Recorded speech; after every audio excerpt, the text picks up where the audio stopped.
Bom dia, essa é mais uma videoaula do curso de Economia para Engenharia da UERJ, professor Pedro Ivo. A aula de hoje vai versar sobre custos, tá? Então, nós teremos uma análise sobre custos. Essa parte está como se fosse um micro tema dentro de teoria da firma, mas obviamente vai ser um curso introdutório, dado que vai ser a primeira vez que a gente está abordando esse tema. Então, custos, professor Dr. Pedro Ivo, curso de Economia, curso de Engenharia, cadeira e Economia. Bom, antes de falar de custos, precisamos entender o que isso significa. Custos são todos os insumos utilizados para se atingir um determinado nível de produção. Esses insumos, eles podem ser diretos ou indiretos. Como, por exemplo, se você hoje, você pode entender a sua função enquanto estudante como uma firma. O que o estudante quer? O estudante, ele precisa garantir que a sua produção é o aprendizado. Então, o estudante, ele tem como função de produção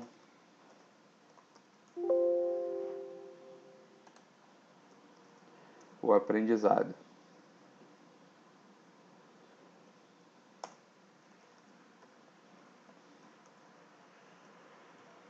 Para poder aprender, ele precisa desprender determinadas despesas. Quais despesas são essas? Então, nós temos as despesas tangíveis ou diretos, a saber, passagem, alimentação, vestuário, porque ainda não permitindo você assistir a aula pelado, passagem, alimentação, vestuário, e aí você pode colocar outras situações que você acredite que determinem custos diretos. Os custos intangíveis ou indiretos são custos que não passam pela ótica contábil. Ou seja, se você estivesse trabalhando na sua empresa e você estivesse fazendo um livro contábil, esses custos provavelmente não poderiam ser lançados no passivo. Quais são estes? São os custos que a gente chama de custos de oportunidade. Vou colocar aqui, entre parênteses, oportunidade. Ou seja, são insumos que são próprios e são desprendidos para um determinado fim, mas que poderiam ser utilizados para outros fins, como, por exemplo, o principal, o tempo. O seu tempo que você gasta para o seu aprendizado, você poderia gastá-lo em quê? Em trabalho. Ele poderia ser convertido para trabalho. E esse trabalho representaria, então, um valor em termos de salário hora. Esse salário hora que você abre mão para poder estar estudando representa um custo de oportunidade, ou um custo intangível, ou um custo indireto. Até porque você não vê esse dinheiro sair, mas ele deixa de entrar. Então você perde a oportunidade por esse dinheiro. Esse para mim é o principal custo. Se vocês quiserem elencar algum outro, fiquem à vontade, tá ok? Isso aí é um ótimo exercício de imaginação e de aprendizado. Então vou deixar aqui a título de exemplo mais uma forma para vocês, por exemplo, um exercício. Vamos supor que eu gostaria que vocês fizessem os custos diretos e indiretos para o caso do professor. Por exemplo, quais seriam o professor da UERJ? Quais seriam os custos tangíveis e os intangíveis. Eu vou até tirar essa nomenclatura de tangíveis e intangíveis e vou botar custos diretos e indiretos. Tá ok? E note, ambos os custos tangíveis, diretos ou indiretos, eles vão entrar na função custo. Então, para você entender por que o custo é importante, toda firma ela tem a seguinte função. O lucro dela, em um determinado momento, é igual à sua receita, no mesmo momento, menos o seu custo. Então, o objetivo da firma é sempre o quê? Maximizar o lucro em determinado tempo. Inclusive, se você está trabalhando numa perspectiva de análise temporal ou numa perspectiva dinâmica, ele gostaria de maximizar a somatória temporal desse lucro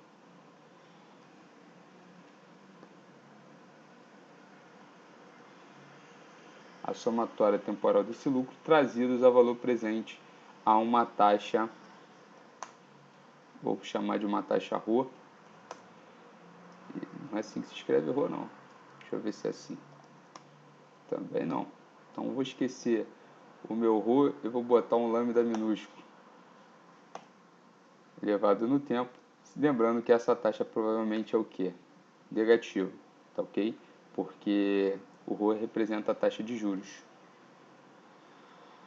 Então é basicamente isso que uma firma faz, esse é o seu objetivo, só que para ele conseguir conquistar esse objetivo, ou ele maximiza a receita e concomitantemente tenta minimizar o custo, tá certo? Ele vai fazer isso de forma conjunta, numa forma onde a diferença entre a receita e o custo seja a maior possível, de forma que você obtenha um lucro máximo.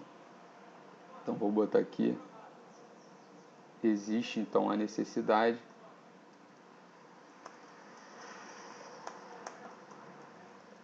de se trabalhar de forma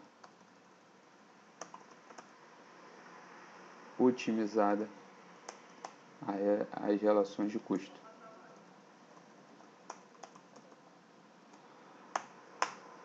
Tá ok? Então, é daí que emerge a análise da função custo. Então, vamos supor que a sua firma utilize na função de produção capital e trabalho. Vai transformar isso aqui em equação. Capital e trabalho. Bom, se ela utiliza capital e trabalho, ela precisa remunerar ambos os fatores de produção. O capital ela remunera via juros e o trabalho ela remunera via salário. Então, cada unidade de capital vai ter que ser representada por juros e cada unidade de trabalho vai ter que ser representada por um W.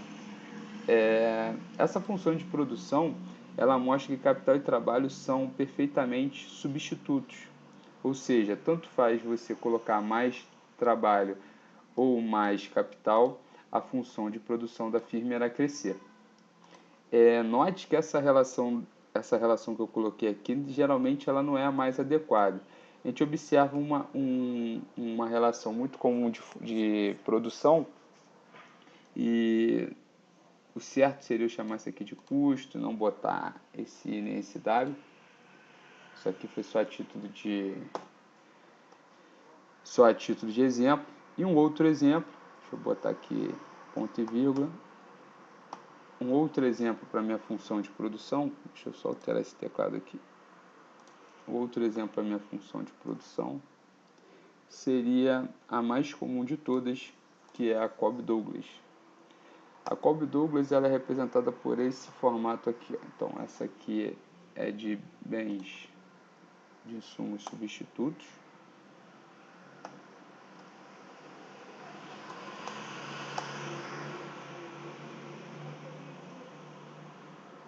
Função de produção, substitutos, perfeitos. E agora eu vou trabalhar com uma função de produção Cobb-Douglas, que é mais ou menos assim, K elevado a alfa e L elevado a 1 menos alfa.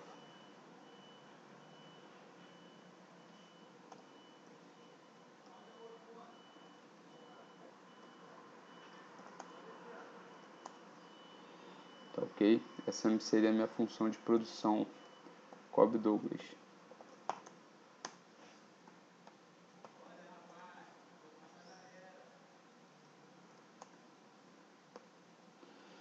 Note que essas relações de produção, elas não são Douglas. Elas não são a finalidade da aula. Eu só estou mostrando como é que esses insumos eles entram na sua função de produção.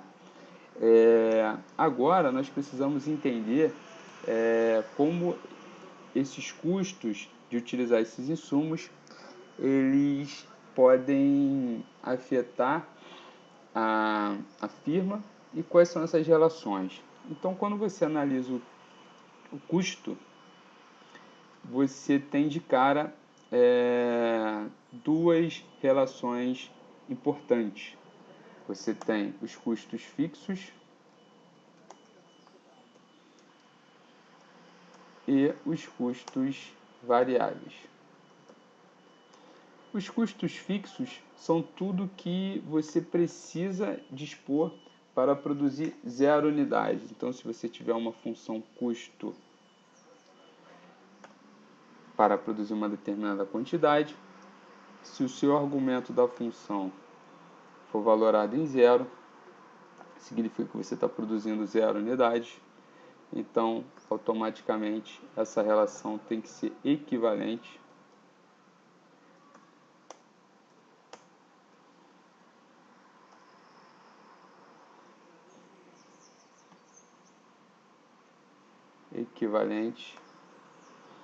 ao custo fixo. E o custo variável é representado pelo custo total menos o custo fixo, mas é o custo que aumenta ou diminui, ou seja, ele varia conforme a produção vai aumentando. Então, vou botar aqui o custo de se produzir Q unidades. Pode ser representado, vai ser chamado de custo total, e que é igual ao custo fixo mais o custo variável.